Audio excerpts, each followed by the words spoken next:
Ever found a shed that's almost perfect, but just wasn't right? Today, we're walking you through some shed hacks to make your shed exactly as you like it. Let's start with door placement. Door positions can be customised on most shed models. Depending on the shed model, you can move it to the corner or on the opposite side. Same goes for personal access doors on our garages. It can be placed anywhere on the long side.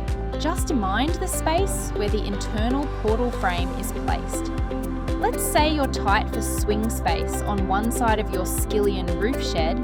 It may be down the side of your house, and a downpipe or aircon cooler is obstructing you from having a full swing opening. Simply assemble the door on the right-hand side to swing the direction you prefer. Don't like the way your skillion slope is facing? Just assemble the door on the opposite side. Easy as. Have you got a difficult area that needs help finding a solution to? Flick us a photo of your space to fill, along with the available measurements, and we will be happy to help make life easy.